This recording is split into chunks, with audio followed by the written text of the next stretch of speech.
अगर ख्वाब में आए मदीने में और पूछ लिया क्यों आया है मेरे मदीने में, फला गांव में गया था, मेरे उम्मती तेरे सामने बैठे थे, तो तूने तो दिल से बात नहीं की थी। हुजूर के लिए कर रहा हूं, सरकार के लिए कर रहा हूं। मैं जब मदीने से वापस आता हूं तो कहता हूं या रसूलल्लाह जा रहा हूं, मगर जब तक रहूंगा मदीने से दूर मदीने का काम करता रहूंगा, आपका काम करूंगा या रसूलल्लाह। उसकी लाश नौजवान की पड़ी है, 22-23 साल का जवान है, कानों में लीड लगी हुई थी, तो चूंकि भेजा पूरा फट चुका था, रोड पर पड़ा था, मैंने भेजा उठाया और उसके बाद थैली में किया और उसके सर के पास रखा। मर चुका था मगर मोबाइल पे गाना चल रहा था, उसके कानों में जो लीड थी वो बाहर निकल गई थी, गाना चल रहा था। जब उसका गाना मैंने देखा, लोगों ने देखा तो गाना बज रहा था। मेरे नबी फरमाते हैं जो जिस हाल में मरेगा उस हाल में उठाया जाएगा। अब मुझे बताओ, जो गंदा गाना सुनता हुआ मर गया, जो अपनी जवानी के नशे में तेज मोटरसाइकिल चलाते हुए मरा, अब वो अगर कयामत के दिन भी गाना सुनता हुआ उठा तो क्या होगा?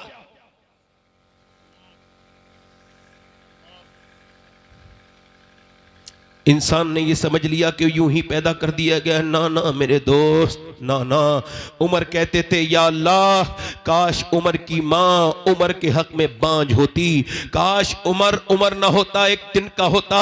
ये आखिरत का हिसाब व किताब, ये कब्र और हश्र के मामलात कितने सख्त हैं, चूंकि तुम्हें आपको और मुझे पता नहीं, इस वजह से डरते नहीं। मेरे दोस्त, मेरे भाई, इस तरफ देखो, मेरी अम्मी आयशा फरमाती हैं, जरा गौर करो, आज ऐसे ही वक्त गुजरता चला जा रहा है। कोई चौराहे पे वक्त गुजार गया, कोई मेरी बहन बेटी मियां बुराइयां करने में वक्त गुजार दिया, कुछ गीबत करने के लिए वक्त है औरतों के पास, मर्दों के पास, चौराहे पे बैठ के बातें करने का वक्त है, मगर अल्लाह का जिक्र करने का वक्त नहीं। मेरे नबी फरमाते हैं जन्नत में जब जन्नती चले जाएंगे और जब उनको जन्नत दे दी जाएगी तो जन्नतियों को कोई अफसोस नहीं होगा। ये मुझे बताओ, जन्नत अल्लाह जिसे दे देगा उसे कोई अफसोस होगा? नहीं नहीं, मगर जन्नतियों को भी एक अफसोस होगा। नबी से अर्ज की या रसूलल्लाह, वो क्या? का वो ये अफसोस करेंगे जिस मालिक ने हमें जन्नत दी है, काश दुनिया में जो वक्त हमने खराब किया उसी मालिक को याद कर लिया होता, उसी रब को याद कर लिया होता जिसने जन्नत से हमें नवाजा है, जिसने जन्नत से हमें नवाजा है। मगर आज मेरा दोस्त गाफिल है। सूरज निकलता है तो कहता है इंसान आज मैं निकल गया हूं, जो तुझको करना हो वो कर ले, मैं आज आया हूं, आज के बाद नहीं आऊंगा।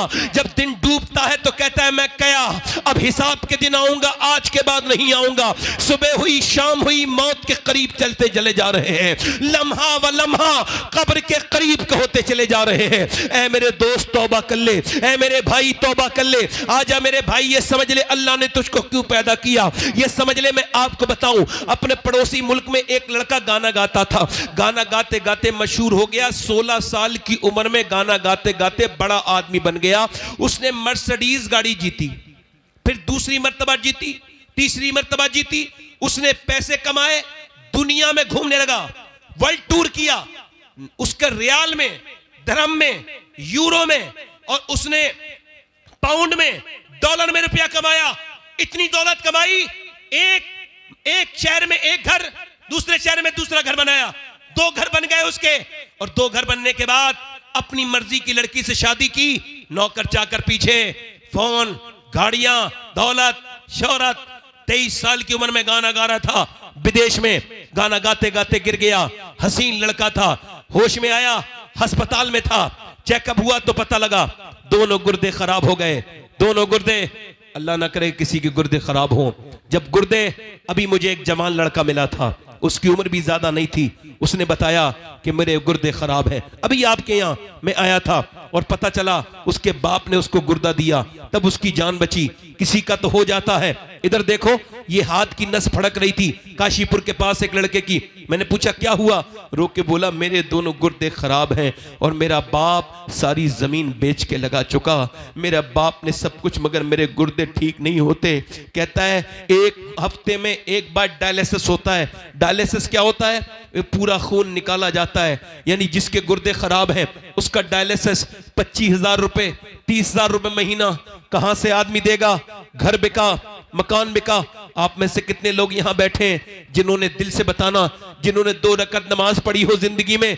अगर नहीं पढ़ी हो तो जाके पढ़ लेना, वुजू करना, अल्लाह के सामने कहना, ऐ मेरे मालिक मेरे गुर्दे ठीक है, तेरा शुक्र है।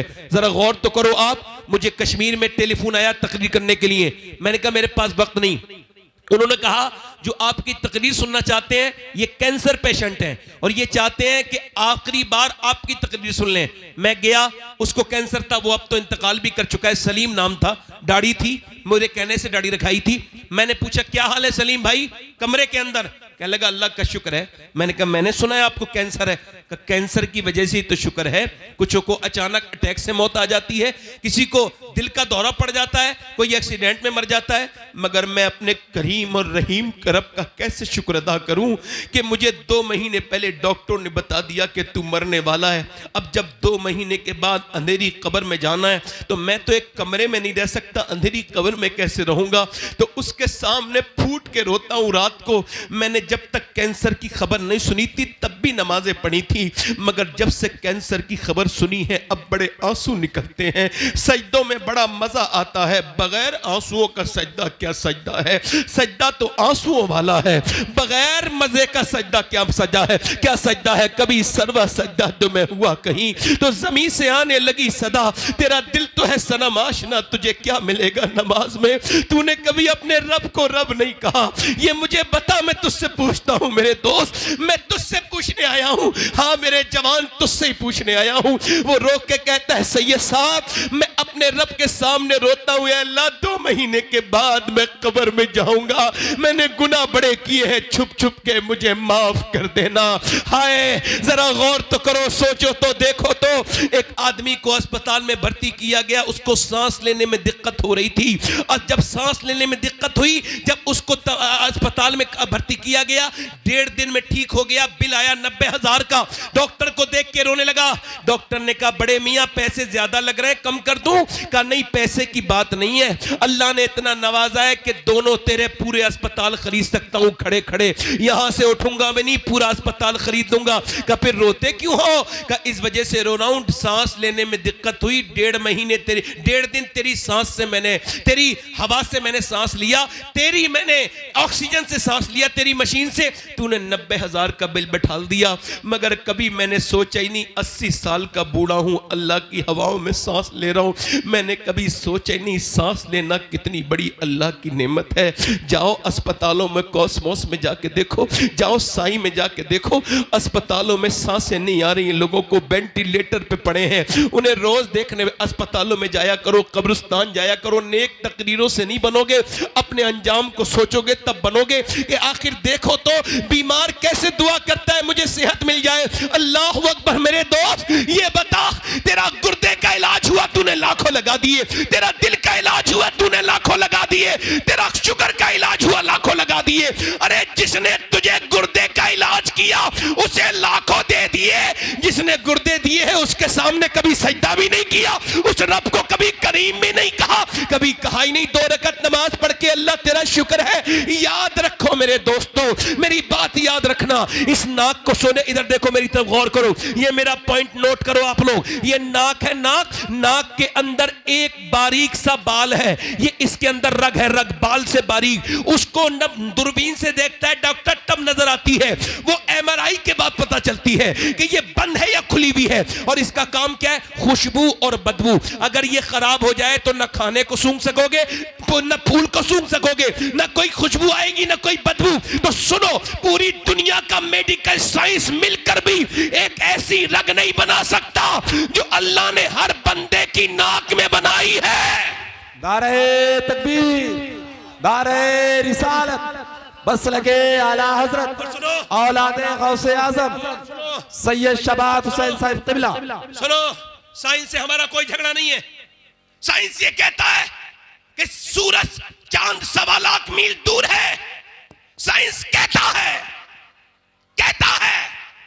साइंस भी कहता है, साइंस किताबें तहकीक है। इधर देखो, कुरान किताबें तखलीक है। इस जमीन आसमान मेरे रब ने बनाई है। सुभान अल्लाह, सुभान। किसी ने, लोगों ने खुदाई का दावा किया, मगर आज तक किसी ने यह दावा नहीं किया जमीन मैंने बनाई, आसमान मैंने बनाया, या इंसान मैंने बनाया। वो अकेला मेरा रब है जो दावा करता है जमीन भी मैंने बनाई है, आसमान भी मैंने बनाया। सुभान अल्लाह, सुभान अल्लाह। क्या बात, बेशक जवाब नहीं, अगर आप अपने रब को नहीं पहचानोगे सुभान जिंदगी अल्लाह, बेकार है। जवाब नहीं, बेशक जिंदाबाद, जब तक समझोगे नहीं रब कौन है, बेशक कौन है जमीन और आसमान का मालिक कौन है बोलो। मैं क्या आपसे क्या अर्ज कर रहा था, वो नौजवान जो गाने गाता था अब उसकी तबीयत खराब हुई, डायलिसिस हुआ, एक मकान बिका, दूसरा बिका, गाड़ियां बिक गई, रिश्तेदार छोड़ गए। गरीबों की रिश्तेदारी कम हो जाती है, अमीरों की बढ़ जाती है।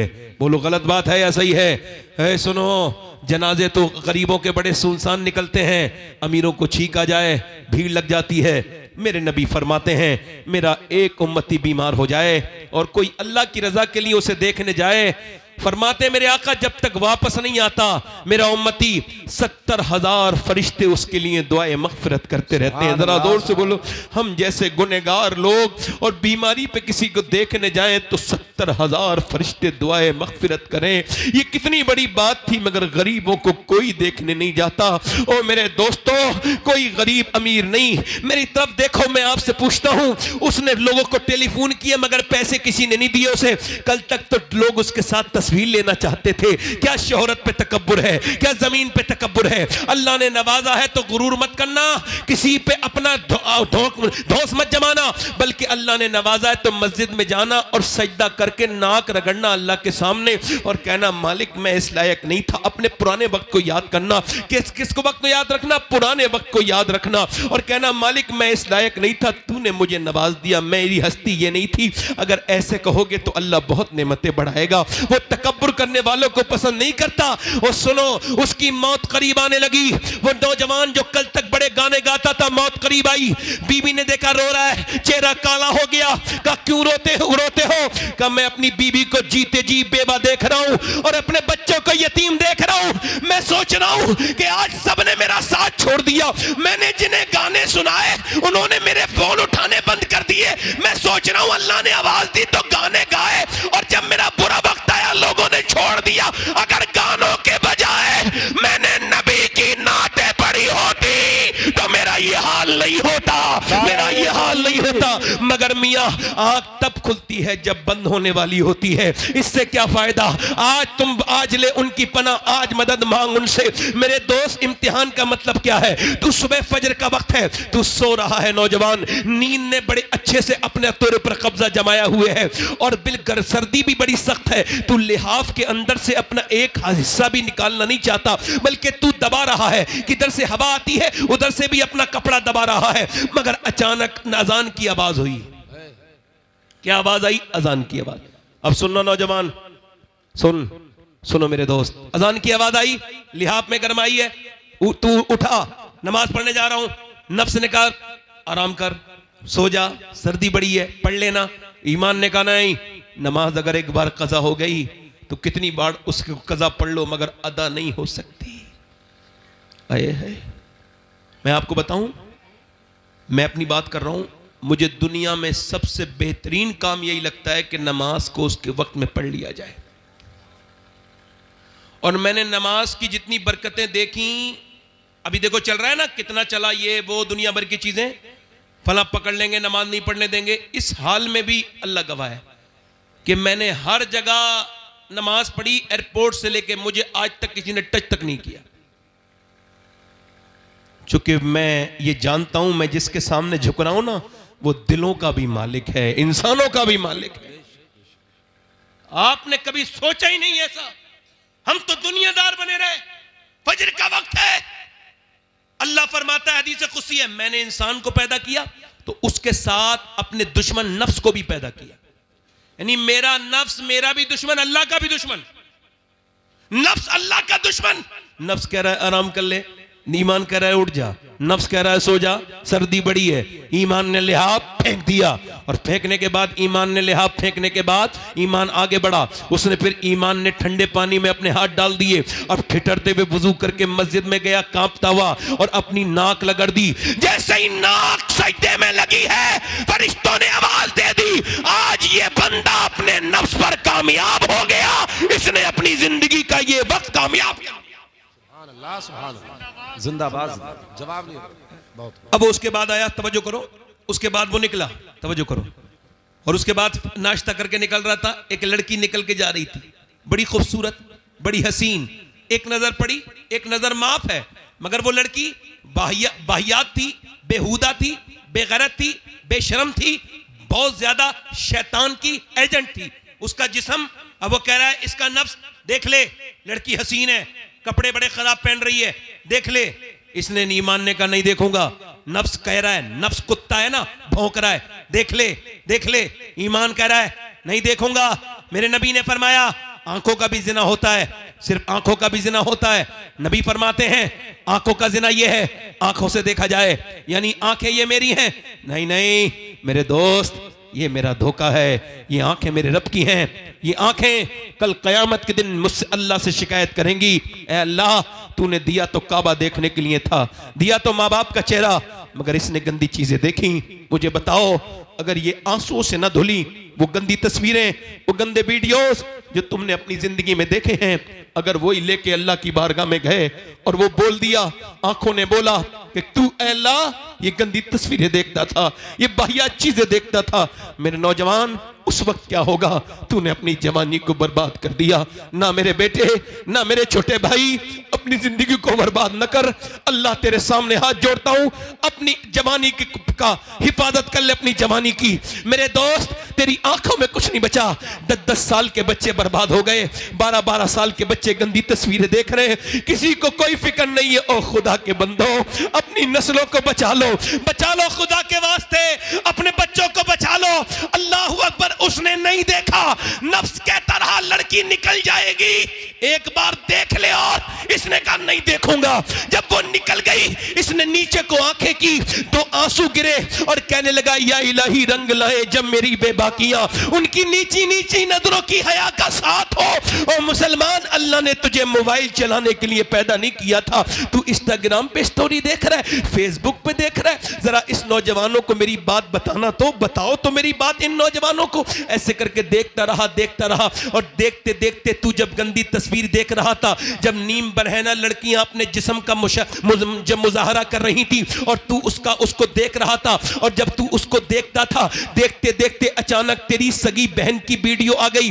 अब तू अपनी बहन की वीडियो देख के कांप गया, मेरी बहन यहां गंदी जगह ये वीडियो गंदा बनवा रही है, मुझे तो नहीं पता। कांपता हुआ अपनी अम्मी के पास गया, क्या मेरी बहन गंदी तस्वीर बनाती है? कहा नहीं नहीं, वो तो नहीं बनाती। तूने कैमरा चेक किया तो पता लगा चुपके वो भी अपनी वीडियो बनाती थी। तू चुपके देखता था तो तेरी बहन भी चुपके लोगों को अपना जिस्म दिखा रही थी, अपने फॉलोवर बढ़ाने के लिए। ना मेरे दोस्त, ना मेरे भाई, वापस आ जा, ये गंदगी न कर। अल्लाह ने तुझे यूट्यूब इंस्टाग्राम के लिए नहीं, चौराहे पे बैठने के लिए नहीं, बल्कि तेरी जवानी तो इस वजह से है कि अल्लाह के प्यारे रसूल के गुलामों, तेरी जवानी तो इस वजह से है कि तू जवानी अपनी कामयाब करके जाए। तेरी जवानी औरतों के पीछे भागने के लिए नहीं है, तेरी जवानी भी दुनिया के कामों के लिए नहीं है, बल्कि बरेली से मेरे ताज शरिया की आवाज आ रही है। जिंदगी ये नहीं है सभी के लिए, जिंदगी है नबी की, नबी के लिए। ना समझ मरते हैं जिंदगी के लिए, जीना मरना है सब कुछ नबी के लिए। ये तो मियां पोते ने 100 साल बाद कहा, 100 साल पहले दादा ने इससे बड़ी बात कही थी। पोते ने कहा था जिंदगी है नबी की, नबी के लिए। दादा बोले जमीनो जमा तुम्हारे लिए, मकीनो मका तुम्हारे लिए, चुनीनो चुना तुम्हारे लिए, बने दो जहां तुम्हारे लिए, हम आए यहां तुम्हारे लिए, उठे भी वहां तुम्हारे। नारे तकबीर, नारे रिसालत, बसलके आला हजरत सैयद शबात मियां साहिब क़िबला, औलादे गौसे आज़म, औलादे गौसे आज़म, सरज़मीने अदलपुर, इस्लाहे मुआशरा कॉन्फ्रेंस। नारे तकबीर, नारे रिसालत। दिलदार, जिंदगी क्यों दी गई है? जिंदगी क्यों दी गई है? जिंदगी है नबी की, है? जिंदगी है नबी की, नबी के लिए, जिंदगी है नबी की। मेरे नौजवान, मेरे भाई, आजा, वापस आजा। तेरी जवानी औरतों के पीछे भागने के लिए नहीं, तेरी जवानी नहीं किसी लड़की पे नजर डालने के लिए नहीं, तेरी जवानी तो मेरे हुजूर के लिए है। इश्क उससे कर। इधर देखो, एक आदमी, तवज्जो करना, इधर देखो भाई, तवज्जो, दिल लग रहा है नहीं लग रहा है? जिन लोगों का दिल लग रहा हो दोनों हाथ उठा के बोलो सुभान अल्लाह। एक ताबई बुजुर्ग है, उनका नाम है हारून बिन उस्मान। क्या नाम है बोलो? इधर देखो, हारून। अरे ये शागिर्द किसके हैं? अनस इब्न मालिक। अनस इब्न मालिक का मज़ार बसरा के करीब। और अनस इब्न मालिक कौन? हुजूर की 10 साल नौकरी करने वाले। भाई नौजवान वापस आओगे? अच्छा ठीक है। आप अच्छा मुझे देखो, मैं क्यों देखता हूं लोगों को? मैं सबका भला चाहता हूं। बेशक बेशक। और मुझे क्या पड़ी है बोलो? बेशक। जो देखता हूं लोगों को, सुने सब। ये बताओ सुनाना कौन चाहता है? जो कुछ समझाना चाहता है वही तो सुनाना चाहता है भाई। बेशक बेशक। अब तवज्जो करो। अब वो कह रहे हैं साहब लड़कियां बिगड़ गई, लड़के बिगड़ गए। ना ना ना भाई, लड़की लड़के बाद में बिगड़ते हैं, पहले अम्मी अब्बा बिगड़े हैं भाई। आपने ये पहले कैसे कह दिया कि लड़की लड़का बिगड़ गए? पहले तो अब्बा अपने घर में बड़ी सी टीवी लाया। तजर्बा है आपको इस बात का? नहीं। मेडिकल साइंस ये कहता है कि बच्चा पेट के बाहर असर नहीं लेता, मां का पेट के अंदर से लेता है। ये मेडिकल साइंस अब कह रहा है। अभी 20-25 साल पहले या 50 साल पहले उन्होंने ये बात डिक्लेयर की है कि मां के सोने का असर भी बच्चे पे होता है, मां के खाने का असर भी होता है। तवज्जो करो, मां के खाने का असर सुनो, मां के खाने का असर, मां के पीने का असर, मां के सोने का असर, मां के रोने का असर। मां कमजोर, बच्चा कमजोर। मां ताकतवर, बच्चा ताकतवर। बोलो यही उसूल है नहीं? डॉक्टर कहते हैं टेंशन मत लेना, टेंशन लोगी तो बच्चे पे असर हो जाएगा। बल्कि ये जो अपनी बीवियों को मारते हैं इनके लिए बता रहा हूं, अभी रिसर्च हुआ है। ये जो बीड़ियां पीते हैं, बीड़ियां, इन्हें भी बता देना। ये जो सिगरेटें पीते हैं इन्हें भी बता देना। जो सिगरेट अपनी बीबी के सामने, हामला के सामने पिए और बीड़ी पिए, उसका बच्चा अच्छा ज्यादातर जो है वो दिमाग के मामले में वो बहुत कमजोर पैदा होता है। ये जहर है, किसी का छोड़ा हुआ धुआं अगर नाक में आ जाए तो। वैसे मर्जी आपकी है, मेडिकल साइंस है। एक साहब करे गुटखे खाने से कुछ नहीं होता। अब जब उनका कैंसर हुआ तो किसी ने पूछा क्या हुआ? बोले यार मेरा बड़ा देर में आग खुली। एक दो गुटखा खाने से थोड़ी हो जाएगा, हल्के हल्के होगा ना भाई। एक दो गुटखा खाने से, एक दो सिगरेट पीने से होगा? ये पूरे पूरे जबड़े कटे हुए लोगों के मुंह इतने से खुलते हैं, पूरी जिंदगी रोटी नहीं चबा सकते वो। अगर बच भी गए तो लिक्विड ही पिएंगे और अपनी जानों को हलाक कर रहे हैं मेरे दोस्त। अपने लिए नहीं तो अपनी बच्ची के लिए, अपनी बीबी के लिए, अपने बच्चों के लिए। आपको पता है, ये एक अस्पताल में मैं गया कैंसर मरीज को देखने, तो कैंसर के मरीज ऐसे करके ढके हुए ऐसे। अब जब ऐसे करके ढके हुए थे समझ रहे हो, अब उन्होंने ऐसे करके खोला डॉक्टर के पास जाने से पहले, तो डॉक्टर के वो आया कंपाउंडर, उसने कहा खोलो, खोला तो उसने स्प्रे मारा। स्प्रे से उसके कीड़े झड़ने लगे नीचे को, जो कीड़े थे छोटे छोटे नीचे को गिरे। उसने दिखाया नीचे कीड़े गिर रहे थे। और उसके बाद उसने उसके अंदर खुशबू मारी, स्प्रे मारा खुशबू का। अब डॉक्टर देखेगा, ये जो डॉक्टर है ना कैंसर देखने वाला, इसे तेरी जिस्म की बदबू पसंद नहीं। तूने जरा से शौक में ये क्या कर बैठा मेरे जवान? तेरे नबी ने तो ये कहा था कि तू वुजू करे तो 3 बार कुल्ली करना। इस्लाम ने तो ये कहा था कि जब तू सोए तो मिसवाक करके सोना, और जब उठे तो पहला काम मिसवाक करके। और तूने अपने मुंह में ये गंदी चीजें रख ली, तू गुटखे खा के सो गया। हो मेरे दोस्त, नहीं नहीं मेरे भाई, नहीं। मैं क्या कह रहा था, माँ बाप का असर पैदा होने के बाद नहीं। हॉवर्ड ने रिसर्च किया कि बच्चे पागल कौन हो जाते हैं, पैदा पागल होते हैं, पैदा होते ही वो बेकार होते हैं। उन्होंने कहा ये वो बच्चे हैं जब अपनी माँ के पेट में थे, इनके बाप ने इनको मारा, जब मारा तो पेट के बच्चे पे असर हुआ, वो पागल पैदा हुआ। इसका मतलब ये है कि जब और डॉक्टर के पास जाती है औरत, और डॉक्टर कहता है तुम अगर चाहती हो बच्चा ताकतवर पैदा हो तो ऐसा करना कि तुम ऐसा करना, ज्यादा आयरन की चीजें खाना, जैसे बादाम खाओगी आयरन है, जैसे आप खाओगी सेब खाओगी आयरन है उसके अंदर। अगर आप ये चाहती हो कि आपका बच्चा ज्यादा विटामिन सी लेके पैदा हो तो उसके लिए आप लीमू को चूसना, लीमू पीना और संतरा खाना। आप ये चाहती हो बच्चे के अंदर विटामिन डी बढ़े तो ज्यादा अमरूद खाना, और धूप में बैठने से विटामिन डी बढ़ती है। और मेरी बहनें सुने कि जब अल्लाह का बनाया हुआ सेब, संतरा, अनार, अमरूद अगर माँ खाए तो बच्चे पे असर हो जाए, तो क्या अल्लाह का कुरान माँ पढ़ेगी तो बच्चे पे असर नहीं होगा? क्या बात है। नारे तकबीर, बोलो तो सही। नारे रिसालत। सुभान अल्लाह, बहुत खूब, बहुत खूब। सुभान अल्लाह। जवाब नहीं। बोलो होगा। इधर देखो, ये पानीपत है। पानीपत ज्यादा दूर तो नहीं अपने यहाँ से ऐसे ही होगा 250 किलोमीटर। पानीपत दिल्ली से 80 किलोमीटर है, 90। वहां एक बच्चा पैदा हुआ, 1 दिन रोया, 2 दिन रोया, 3 दिन रोया, 4 दिन रोया। 1 हकीम, 2 हकीम, 3 हकीम, 4 हकीम, 5 हकीम, हकीमों ने देखा ठीक नहीं हुआ। 1 महीने के बाद फखरुद्दीन बहाउद्दीन ज़करिया मुल्तानी के दामाद गुजर के गए। उन्होंने जब आवाज सुनी, कहने लगे ये बच्चा रो नहीं रहा है। कहा फिर अल्लाह को याद कर रहा है, वली है अल्लाह का, अल्लाह का वली पैदा हुआ ये बच्चा। लोगों ने कहा कैसे? कहा आओ जाके घर दिखाता हूं। पहुंचे, कोई है? बाप निकल के आया, जी ये आपका बच्चा रो रहा है? हाँ मेरा ही बच्चा है। कहा ये वली है? कहा दिमाग ठीक है? ना सोया है ना सोने दिया है, वली कह रहे हो? डॉक्टरों के पास लेके पागल हो गया। कहा मेरी गोद में लाके दो, उसे परेशान ना करो। गोद में लाके दिया, एक कान में कुछ पढ़ के दम किया, सुनना अल्लाह तुम्हें औलादे दे तो ख्याल रखना बीबी क्या कर रही है। जब उसके पेट में बच्चा है तो कानों में एक कुछ पढ़ के सुना, दूसरे में कुछ पढ़ के फूका, दम किया, बच्चा खामोश। कहने लगे साहब क्या पढ़ दिया? दवाइयों से ठीक नहीं हुआ, आपने कानों में क्या पढ़ के दम कर दिया? अल्लाह बाद में बताऊंगा, पहले ये बताओ क्या इसकी मां कुरान की हाफिजा है? कहा इसकी मां का नाम जमाल फातिमा है, उमर फारूक आजम की नस्ल से है।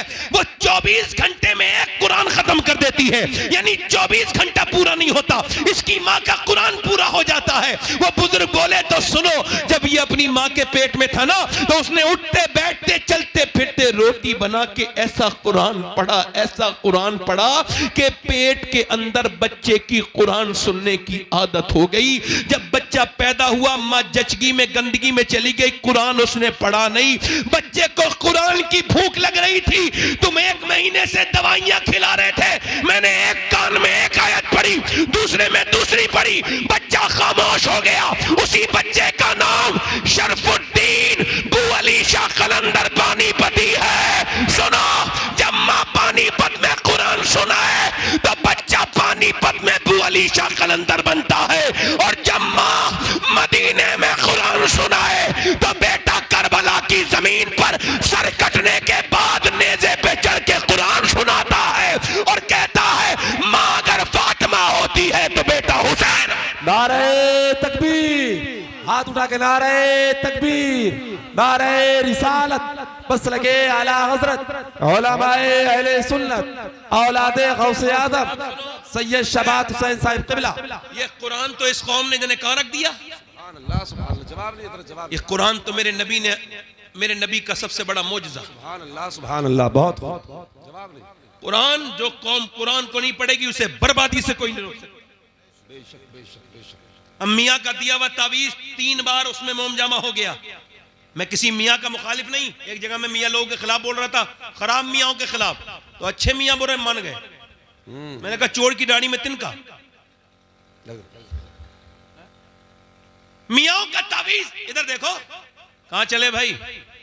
अच्छा आना, मैं कयामत तक यहीं बैठा हूं, दुरूद शरीफ पढ़ लीजिए आप लोग। मतलब 1 घंटा आदमी बैठ नहीं सकता। खत्म कर दूं भाई? दिल लग रहा है? लग रहा है दिल? जी जी हाँ बोलेंगे, बोलेंगे। नूर भाई आपको ट्रेन भी पकड़वाएंगे, बोलेंगे, जोर से बोलो सुभान अल्लाह, दिल लगा के बोलो। मैं क्या अर्ज कर रहा था, मेरी तरफ देखो। अब वो मियाँ का तावीज तो मोम जामा करके लगा दिया गले में, और उसको तो खूब इतर भी लग रहा है, और जो हुजूर का कुरान था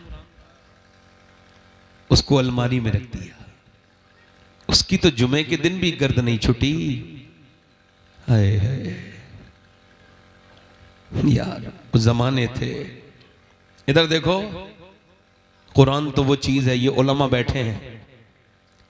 कुरान तो एक गैर मुस्लिम लड़की की एक मुसलमान लड़की दोस्त थी बचपन में, तो वो मुल्लानी के यहाँ कुरान पढ़ने जाती थी तो वो भी इसके साथ जाने लगी। खैर हल्के हल्के उसने नाजरा पढ़ लिया कुरान पूरा। गैर मुस्लिम की लड़की ने, तवज्जो है कि नहीं? जी जी ध्यान से सुनना, गैर मुस्लिम की लड़की ने नाजरा कुरान पढ़ लिया। उसने हल्के हल्के हल्के हल्के चुपके चुपके अपनी पड़ोसन के साथ, अपनी सहेलन के साथ कुरान को हिफ्ज भी कर लिया। यानी एक गैर मुस्लिम की लड़की, मैं कौम का नाम नहीं ले रहा हूं, हालात ठीक नहीं है, मगर सुन लो, गैर मुस्लिम लड़की, बुतों के पुजारी उसके घर वाले, मैं तुम्हें कुरान का मौजज़ा दिखा दूं। ये कुरान को जो छोड़ दिया ना, ये कुरान को छोड़ना इस कौम की तबाही बन गया। जरा मैं सही कह रहा हूं तो बोलो जरा। वैसे मैं किसी के बोलने से फर्क नहीं पड़ेगा, मुझे पता है मैं बात सही कह रहा हूं है। अगर कोई मुझे दाद नहीं देता तो मुझे उसकी अकल पे अफसोस होता है, अपनी तकरीर पे अब नहीं होता। हाँ, वो जमाना था, अपडेट हो गया हूं। तो वो जो है कि नहीं, कुरान पढ़ते पढ़ते वो लड़की जवान हो गई। उसका रिश्ता बड़े कट्टर आदमी के साथ हुआ जो मुसलमानों से बड़ी नफरत करता था। जब बारात आने लगी, शादी का वक्त ठहर गया, तो उसने अपनी उस्तादनी से कहा, उस्तादनी आपा, मैंने कुरान हिफ्ज़ तो कर लिया और दिल में मैंने कलमा भी पढ़ लिया है, मगर अगर मैंने बता दिया तो मेरे घर वाले मुझे मार देंगे, मेरे घर वाले मुझे। तो उसने कहा कि तू शादी कर, जाओ उसके साथ, गैर मुस्लिम के साथ, अल्लाह तेरा इंतजाम करेगा और तू जिस कुरान की हाफिजा है वो खुद तेरी हिफाजत करेगा। कुरान, सुभान अल्लाह सुभान अल्लाह। वो गैर मुस्लिम के साथ चली गई। उसकी उस्तादनी ने तोहफे के नीचे छुपा के कुरान रख दिया और कहा मैं ये चाहती हूं ये मेरी शागिर्द वहां जाकर इस कुरान को खोले। अब वो कुरान जब वो नौकरी पे चला जाता तो वो कुरान पढ़ती और दुआ करती, या अल्लाह मेरे शौहर को भी ईमान की तौफीक दे दे। मगर वो था बड़ा कट्टर, मुसलमानों से नफरत करने वाला, बड़ी नफरत करता था। मगर अल्लाह के इंतजाम, उसको एक दिन घर आया, बीवी के सामने रोने लगा। बीवी ने कहा क्या हुआ? कहने लगे कई दिन से तबीयत खराब थी, अस्पताल में चेकअप करके आया हूं तो डॉक्टर ने कहा कैंसर आखिरी स्टेज में है, अब तुम बचोगे नहीं। कहता है एक तो तुम इतनी खूबसूरत, इतनी मेरी भरोसेमंद, इतनी खिदमत करती हो और मेरे बच्चा छोटा सा, बस मौत की वजह से डर रहा हूं। आगे बढ़ के बोली सुनो, मुझसे एक वादा करो, अगर तुम ठीक हो जाओ, मेरे पास इलाज है, तो जो मैं कहूंगी वो मान लोगे? उसने कहा बिल्कुल मान लूंगा, अगर मैं ठीक हो जाऊंगा। कहा बिल्कुल, तेरे पास कोई दवा का है? मेरे पास दवा।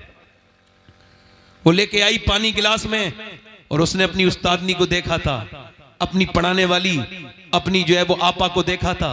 उसने जो है ना उसमें सूरह फातिहा पढ़ के दम करना शुरू कर दिया। वो जब बीमार कोई आता था तो वो पढ़ती थी, वो दम करके पिलाती रही। तबीयत अल्लाह के फजल से ये हुई कि 3 महीने के बाद बोली अब चेकअप करा के आओ। चेकअप करा के आया तो उसने कहा ऐसा लगता है कि तुझे कभी कैंसर था ही नहीं, तेरे अंदर कभी कैंसर था ही नहीं। वापस आके खुश था, रिपोर्ट देख के फूले। अरे जिसकी जिंदगी बच गई हो बोलो, उससे बड़ी खुशी क्या होगी? बोला मेरी बेगम ये बताओ कि तुमने ये क्या पढ़ पढ़ के सुनाया था? कि तुम जिस इस्लाम से नफरत करते हो, ये उसी का कुरान मैंने पढ़ के सुनाया था, उसी रब का कुरान। अब तुमने मुझसे वादा किया था कि तुम कलमा पढ़ोगे। वो आगे बढ़ के बोला बिल्कुल, मैं बिल्कुल जिसे मैं नहीं मानता हूं उसकी किताब ने मुझे बचा दिया। जब मैं मानने लगूंगा तो फिर हाल क्या होगा? कलमा पढ़ के मुसलमान हो गया, फिर वो मुसलमान, उसका खानदान मुसलमान। कुरान अगर मां पढ़े तो पूरी खानदान को फायदा है। सुभान अल्लाह सुभान अल्लाह या रसूल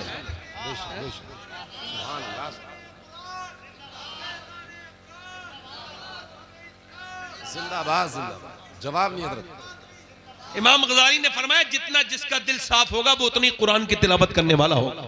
बेशक बेशक सुभान अल्लाह। अब कुरान तो इधर देखो, तवज्जो करो। लड़की बिगड़ गई, लड़का ना ना ना, लड़की तो ठीक ठाक थी, लड़की को बिगाड़ा किसने? इन्होंने कहा करबला के ऊपर बयान करो, तो लो करबला के ऊपर सुन लो। इधर देखो, अगर 6 महीने की बच्ची, 6 साल की लड़की के सर पे दुपट्टा रख दो, ईमान से कह रहा हूं जान दे देगी, मगर बड़े होकर दुपट्टा नहीं हट सकता उसके सर से। लड़की बिगड़ी नहीं, लड़की बिगाड़ी। लड़की बिगड़ी नहीं, लड़की बिगाड़ी। अरे लड़कियां तो जनाजे की रौनक है। अरे जिस घर में लड़कियां नहीं उसमें तो मौत हो जाए तो पता ही नहीं चलता मौत हुई है नहीं हुई है।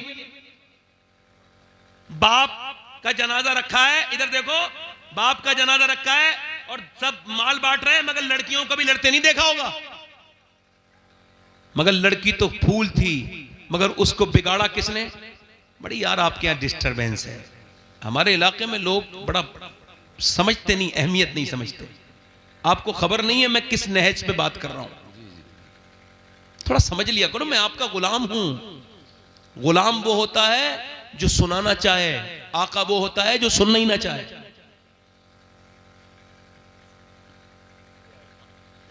खादिम हूं, आपका खिदमत करने आया हूं। खादिम वो होता है जो पानी गिलास में लेके खड़ा हो, और आका वो होता है जो पीना ही ना चाहे। मैं सुनाना चाह रहा हूं, उधर लोग इधर उधर बात कर रहे हैं। सुन लो भाई, हो सकता है मेरा आखिरी तकरीर हो, ये हो सकता है मैं कल की तकरीर ना कर पाऊं, कोई हादसा हो जाए, मर जाओ। तो ऐसा भी हो सकता है आप में से भी कोई आदमी ऐसा बैठा हो जो आज ही आज है, कल को अल्लाह ना करे वो दुनिया से चला जाए, तो कम से कम कुछ दिल में बात तो लेके जाए ना यार। सुनो बात, लड़कियां घर की जीनत है, रौनक है। हुआ क्या, वो घर में टीवी आया और वहीं से शुरू हो गई वो बुराई। अब 10 साल की हुई है लड़की, गंदी तस्वीर देख रही है अब्बा के साथ, अम्मी के साथ। घर में फिल्म चल रही है, अब्बा भी वहीं बैठा है बेगैरत, माँ भी वहीं बैठी, पूरा का पूरा खानदान बर्बाद है। ये वो माँ बड़ी दिल की कमजोर है, हीरो हीरोइन जब नहीं मिल रहे ना तो अम्मी रो देती है बेचारी, दिल की बड़ी कमजोर है। और जैसे हीरो हीरोइन मिले अम्मी खुश हो गई और अब्बा भी खुश हो गई। यही ड्रामा 10 साल देखा, उसके जज्बात बर्बाद कर दिए इन जालिमों ने। और जब उसने देखा मैं जवान हो गई, ये शादी नहीं कर रहे, वो भागी। अरे भागो तो अब्बा खुश हो जाते हैं, अम्मी भी। जब वो भागी तो अम्मी बोली हाय मेरी नाक कट गई, मैं मुंह दिखाने के लायक नहीं रही। अरे अभी तो दुनिया में दिखाने के लायक नहीं है, तू आखिरत में भी मुंह दिखाने के लायक नहीं। बेहुदा, तू जितने टीवी के सामने रोई है ना, अगर इतना अपना अल्लाह के सामने रोई होती तो तेरी बेटी भागती नहीं, बल्कि तेरी सर फख्र से बुलंद कर देती, तेरा नाम ऊंचा कर देती। बेशक बेशक, सुभान अल्लाह। नाम ऊंचा। गैर मुस्लिम खुश हो रहे हैं, इधर देखो, ये भी मेरी बात जरा नोट कर लें आप लोग। गैर मुस्लिम खुश हो रहे हैं, हमने मुसलमान लड़कियां कन्वर्ट कर ली, उनका इस्लाम छीन लिया, मुसलमान को हिंदू बना दिया, और तुम्हारी औकात ही नहीं है। किसी सच्ची मुसलमान औरत का ईमान छीन लो। बेशक, तुम तो किसी कॉलेज में पढ़ने वाली वाहियात किस्म की बेहुदा किसी बेगैरत माँ की लड़की को तुमने छीना होगा, वरना जिसे इस्लाम मिल जाए वो जान तो दे सकती है मगर ईमान नहीं दे सकती। बेशक बेशक। मुझे भी बड़ा अफसोस होता है कि गैर मुस्लिमों घर चली गई, मैं रोता तक हूं इस बात पर, मगर फिर भी ये बात कह रहा हूं, जिसे सही मानों में इस्लाम मिल जाए वो जान दे सकती है मगर ईमान, जान दे सकती है मगर ईमान। ये जितनी भागने वाली हैं, एक लड़की गैर मुस्लिम के साथ गई थी, मैंने उससे पूछा था ये बता सैयदा फातिमा को जानती है? बोली ये कौन है? हंसना नहीं। मैंने पूछा सैयदा खतीजा को जानती है? बोली मुझे नहीं पता कौन है, बस वो तो तुम्हारा स्कूल जानती थी। इस्लाम जो जान जाए, मैं कह रहा हूं दूर मत जाओ, प्रैक्टिकल देख लो। इस्लाम जो कबूल कर ले वो जान देता है, ईमान नहीं। तुम फिलिस्तीन को देख लो, फिलिस्तीन में 7,000 बच्चे, कितने? 7,000। 10 साल से कम उम्र के बच्चे शहीद हुए। कितने? 7,000। माएं जब उठा रही हैं लाश अपने बेटे की ना, तो किसी का हाथ आ रहा है, किसी का पांव आ रहा है। आप भी बच्चे वाले हो, मैं भी बेटा वाली हूं, बेटे मेरे भी बच्चे हैं। तुम्हारे 5 साल के 2 साल के बच्चे को ऐसे उठाओ तो किसी का हाथ आ रहा है, किसी का सर उड़ गया। एक एक ब्रेड पे एक ब्रेड पर 3-3 लोग दावेदार हैं, एक ब्रेड पर। हजारों लोग शहीद हो गए, किसी को तकलीफ नहीं है। कोई इदारा फलस्तीनियों के बारे में कुछ नहीं कहेगा, क्योंकि वो मुसलमान है, नबी का कलमा पढ़ते हैं। किसी को तकलीफ किसी को नहीं होगी, मगर गुंबदे खजरा के मकी को होगी। मेरे नबी फरमाते हैं मेरे उम्मती जब तेरे पाँव में कांटा लगता है तो मुझे तकलीफ होती है। फरमाया था मेरे हुजूर ने मदीने के हालात बिगड़े, सहाबा तो मुल्क के शाम चले जाना। अर्ज़ की हुजूर जब शाम के हालात बिगड़े कहा तो फिर मेरी उम्मत के लिए दुआ कर देना, मेरी उम्मत पे बड़ा सख्त वक्त होगा। कैसा सख्त वक्त है उम्मत के ऊपर?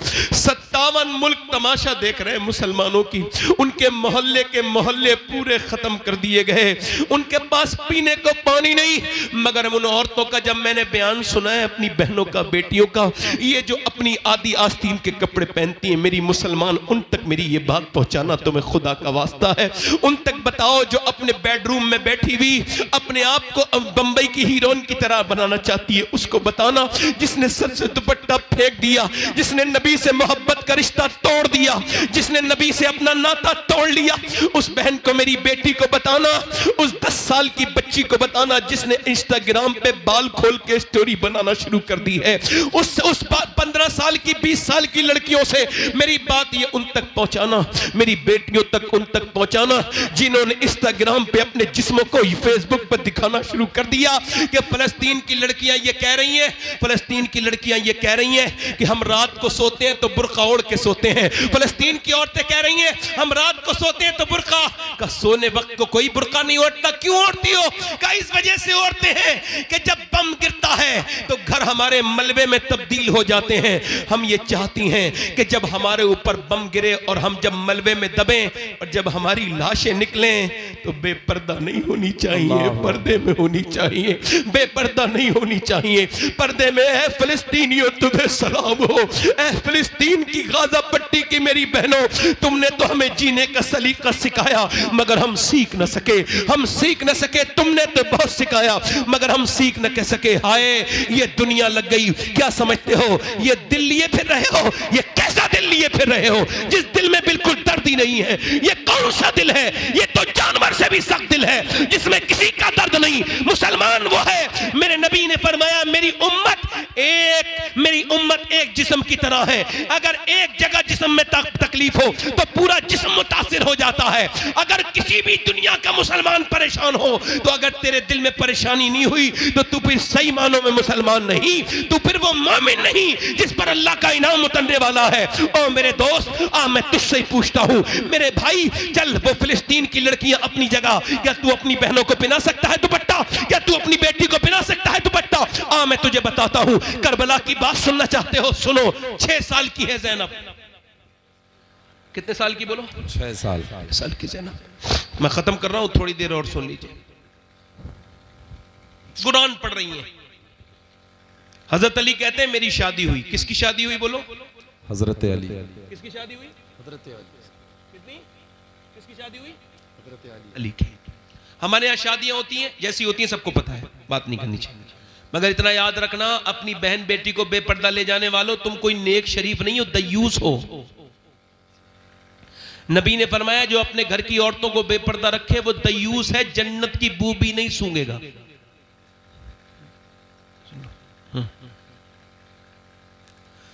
हजरत अली कहते हैं मेरी शादी होकर मेरी फातिमा मेरे घर में आई, मेरी बीबी, तो मैंने उन्हें देखते ही रोना शुरू कर दिया। तो वो बोली कि आपको शादी पसंद नहीं जो रो रहे हैं? मैं आगे बढ़ा, उन्होंने मेरा हाथ पकड़ा, क्यों रोते हैं? तो वो बोली क्यों रोते हैं?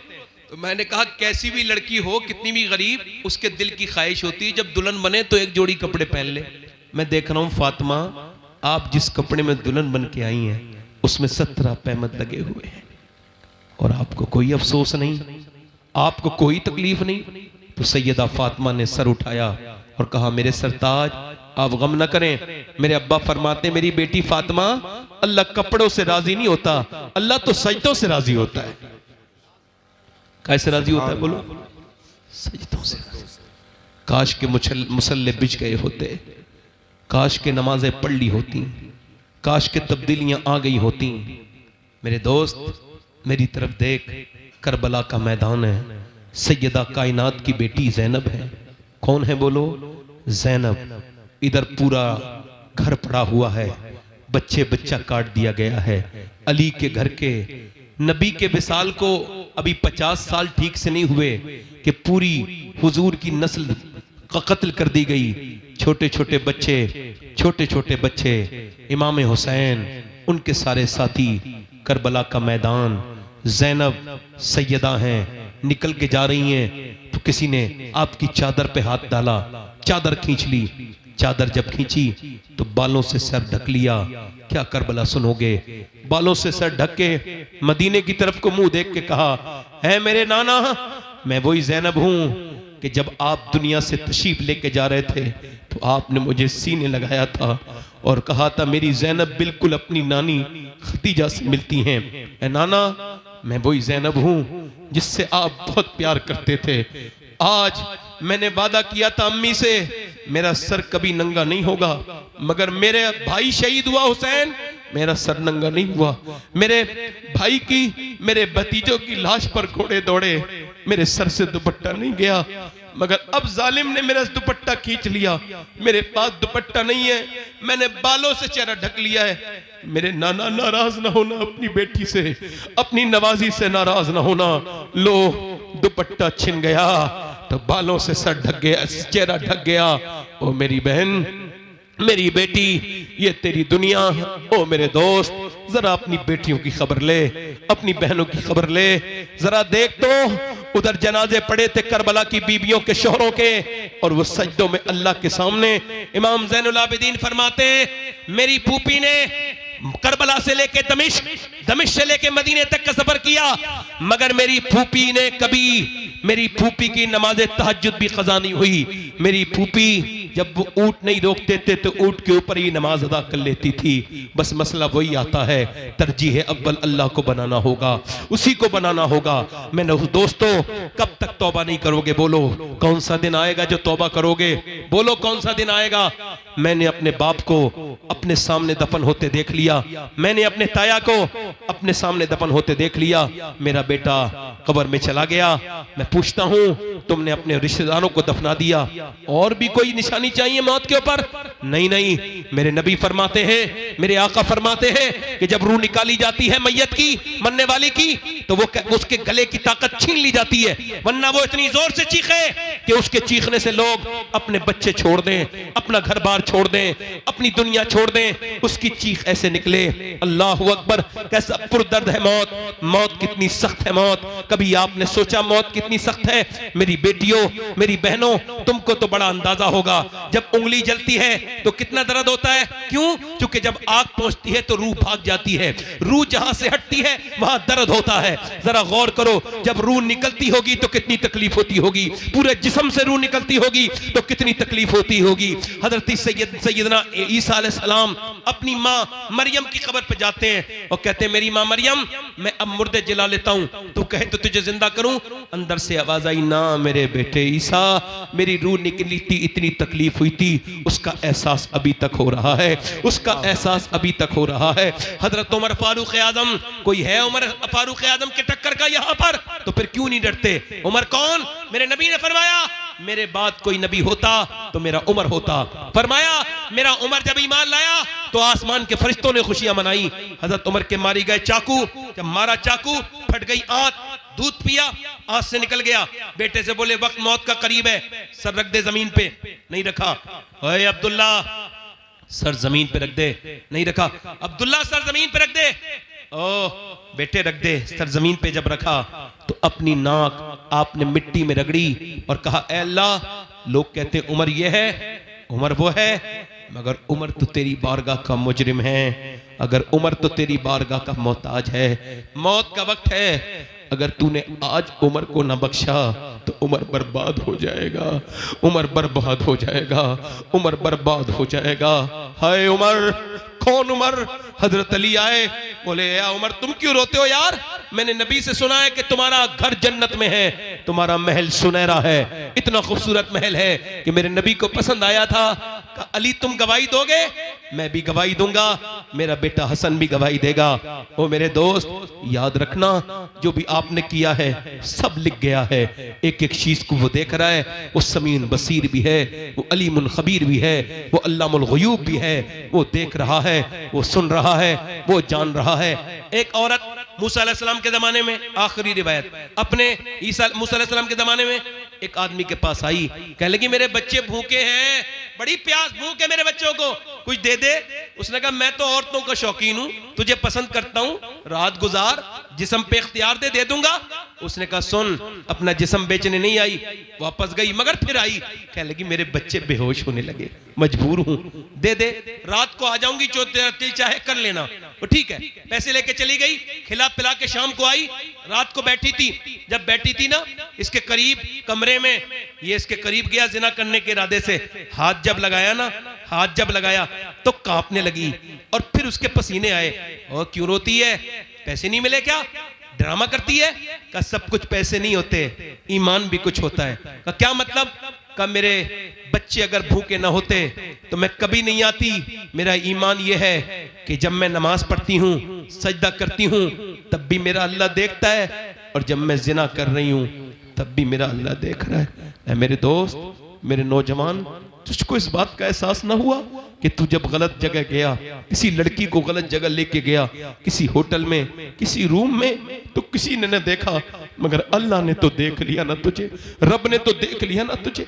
बोल, तुझे अल्लाह की शर्म नहीं? मेरे नबी फरमाते हैं, मेरा अल्लाह फरमाता है मेरे महबूब, मैं अगर जानी जिना करने वाले को माफ भी कर दूं, वैसे वो करीम है, मगर फरमाता है, हदीस कुदसी है मेरे महबूब, मैं जिना करने को माफ भी कर दूं और अगर उसे जन्नत भी दे दूं तो जन्नत में अपना दीदार नहीं कराऊंगा, यानी वो अपना दीदार नहीं कराएगा। इन आंखों से देखोगे जिससे गंदे नजारे देखे थे, तुम्हारे मेरे नफ्स ने मुझे बर्बाद कर दिया। इस नफ्स को पहचानो। ऐ दो नौजवानों, अपने नफ्स की ख्वाहिशों में बर्बाद ना हो जाओ, ना ना ना, अपना वकार बनाओ, अपने आप को मजबूत करो, अपने ईमान और अकीदों को।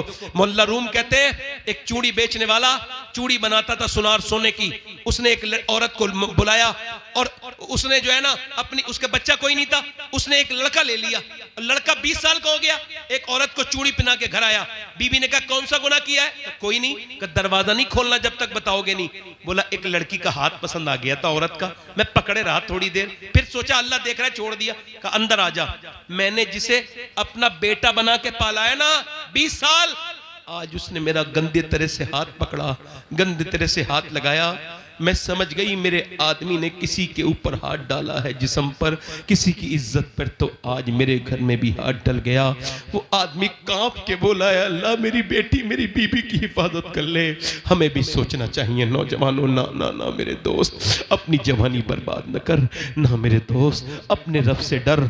ऐ मेरे भाई, वो औरत रोने लगी, इतना रोई, कह लगी मेरा बच्चा अगर भूखे ना होते, कह लगी है मेरे रब माफ कर देना अपनी बंदी को, अगर मेरे रब मेरे बच्चे भूखे ना होते तो कभी ना आती।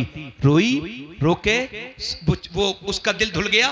बोला तुझे मैं अपनी बहन बनाता हूं, पैसे दिए, वो तो चली गई, वो चली गई, वो तो चली गई, मगर वो जो था ना, वो बोला मालिक एक दिन आई थी, हाथ तक नहीं लगाया, मैं कितना गुनहगार हूं, मैंने कितनी इज्जतों पे डाके डाला है, मैंने कितनी इज्जतें लूटी हैं। सजदे में गिर गया और इतना रोया, सो गया। सुबह को दरवाजे पे दस्तक हुई, दरवाजा खोला, का कौन?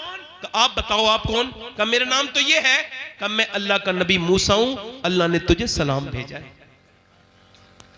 लगा मूसा चेक कर लो, मैं इस इलाके का सबसे वाहियात गुंडा इंसान हूं, मैंने बहुत इज्जतें लूटी।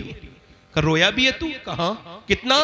का रात रोया हूं, पूरी कहानी सुना के बोला, मेरी पूरी आंखें भीग गई थी। का कितनी? पूरा चेहरा।